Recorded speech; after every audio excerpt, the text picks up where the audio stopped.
Our next guest is always 10 steps ahead of the rest of us when it comes to sounding the alarm about Donald Trump and the crises he creates. Before Trump started boasting of his love affair with Kim Jong-un, our next guest warned that the president was likely to get duped by the dictator. Before Trump broke publicly with his intel chiefs on Iran, he foreshadowed that friction. And before Donald Trump started beating the daily no collusion with Russia drum, he sounded the warning about witting or unwitting collaborators in the Trump orbit in the Russian effort to meddle in the 2016 election. Now that we have our first glimpse into one of the investigative theories coming from Robert Mueller's team around the question of collusion with Russia from one of Robert Mueller's top prosecutors, we invited him back to ask him what it means that Mueller may have evidence that shows that while the Russians were aiding Trump's campaign, Donald Trump's associates were discussing sanctions relief. Director Brennan, we have talked around this because the Mueller probe is kept so opaque, so secret from the public. I imagine one of the reasons is an ongoing investigation being run by Robert Mueller, who you worked with, but also because Donald Trump has made no secret of his efforts to stop the investigation, halt the investigation, meddle in the investigation. But in this document that a transcript was released, it was described to me as a unicorn sighting, seeing a transcript of Andrew Weissmann in his own words laying out one of the investigative theories, that conversations about sanctions relief while the Russians were helping Donald Trump is central to the special counsel's probe. Your thought about the significance of that? Well, getting sanctions removed or reduced has been Vladimir Putin's priority foreign policy interest over the past 4 years or so. So it doesn't seem to be very surprising at all that if there was some type of discussion going back and forth between Russian officials and U.S. persons, maybe affiliated with the Trump campaign, that what the Russians would be interested in is getting some type of understanding on the part of those officials that if Mr. Trump were to be elected, there would be an effort to reduce those sanctions because Vladimir Putin wants them removed. Ever since his annexation of Crimea, this has been something that's been a thorn in his side. And I think he saw the opportunity with Mr. Trump's candidacy. So it's not surprising at all that if there was some type of engagement, it would have been focused on that issue. So I think it was almost 2 years ago that you testified before Congress, and we've played it a million times. You talked about witting or unwitting agents inside Trump's orbit. Is that what Weissmann is pursuing, that theory that you articulated in testimony? Well, I think that's what we'll find out, whether or not individuals were being duped by the Russians in terms of Russian intelligence officers or overtures that they were making, and then those U.S. persons fell prey to those overtures, or whether or not there were individuals, U.S. officials, U.S. persons, who were seeking out the Russians in order to see what they could get in terms of support for a presidential campaign. Let me ask you a question. So it is obvious, and you've helped educate us, that what the Russians wanted was sanctions relief. Once he won, it was certainly in the purview of all these individuals around Donald Trump to talk to them about a policy change. Why do they all tell the same lie? Mike Flynn lied about talking about sanctions relief. Paul Manafort lied about his conversations with Konstantin Kilimnik about sanctions. You've got all the way down the line, Jeff Sessions lied about his contacts with the Russians. It was in their right to change U.S. policy in a more pro-Putin way when it came to sanctions. Why did a campaign that couldn't shoot straight tell the same lie about Russian sanctions? Well, a person lies in order to conceal the truth. And frequently, it's because they know they've done something wrong.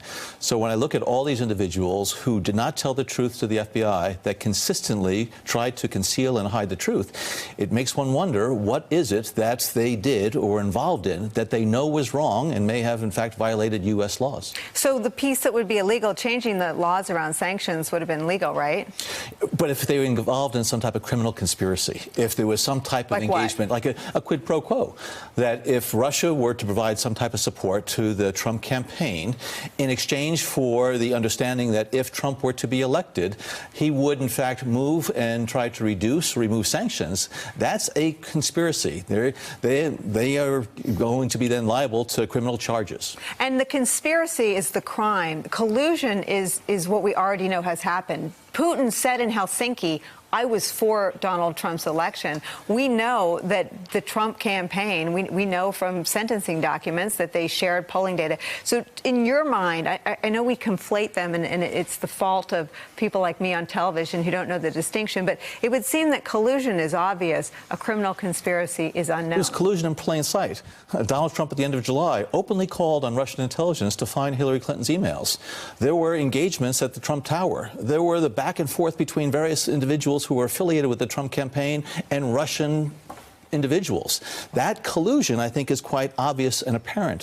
What the Mueller team is doing is trying to determine whether or not the engagement rises to the level of criminal conspiracy, whether they violated the law. You can collude without violating the law.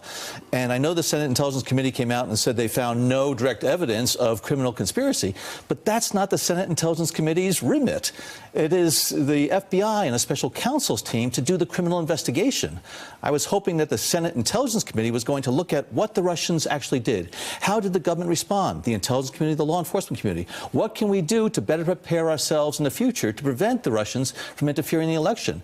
Do the Intelligence Community agencies need to have greater authorities or tools or capabilities? Does there need to be greater collaboration between the federal government and the states in order to ensure that the voting infrastructure is going to be better protected?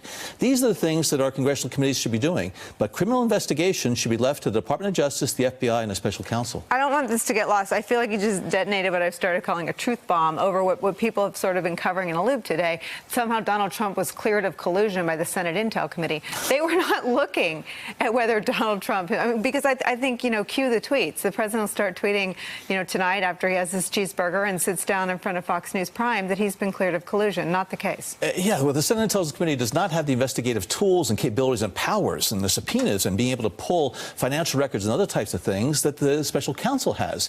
So, yes, they interviewed a number of witnesses. Yes, they looked at a lot of documents. Yes, they talked to the intelligence and community. But that doesn't mean that they conducted a criminal investigation. Again, that's what the special counsel and the FBI is doing. We need to separate the two.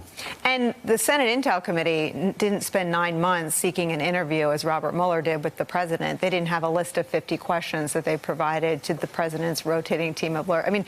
They did not do what you just described. They did not probe the contacts around changes in the Republican platform, around communications about the Trump Tower meeting or anything of that nature. No, nor did they have the abundant amount of information, documents, testimonies, other types of things that the special counsel would have so that they can, in fact, try to pulse these things off of the various people who they were interviewing.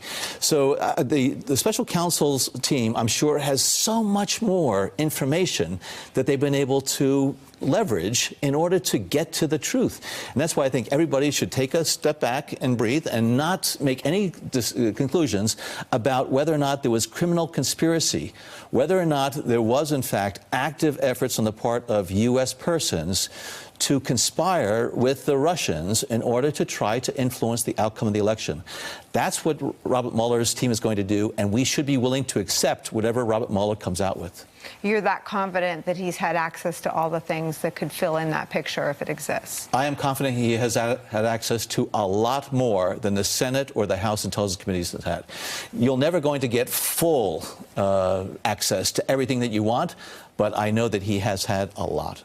And he had access to everything that you saw, the intel about what Russia was doing, the I certainly NSA hope so. And but I haven't been in government for 2 years. So. All right, you know more than you let on. You've been warning about this sort of lurch toward autocratic behaviors. One of them is bashing the intel community. One of them is bashing law enforcement and the rule of law. Another one is bashing the press. I want to put up the video of a BBC cameraman who was assaulted by a Trump supporter at his rally last night and ask you what your concerns are as 2020 heats up. Obviously, Betsy and Heidi are out there on the front lines as journalists covering this moment, covering this administration. I can't imagine worrying and sort of doing your job with the president harassing you verbally while also worrying about physical harm. Well, his rhetoric for the last 4 years, has been one to incite anger, to incite animosity, and to incite violence. Some of his rallies, he said, hit him and I'll pay your legal fees. And the way he has continued to try to delegitimize the media and calling it fake news and say that it's the enemy of the people, these people who attend his rallies, they get angry. And I think we saw a demonstration of that. And as this presidential campaign season continues to move forward, I'm very concerned that if he continues with this rhetoric, it's just going to incite greater emotions and the potential for even greater and more serious violence. You're right. Hey there, I'm Chris Hayes from MSNBC. Thanks for watching MSNBC on YouTube. If you want to keep up to date with the videos we're putting out, you can click subscribe just below me or click over on this list to see lots of other great videos.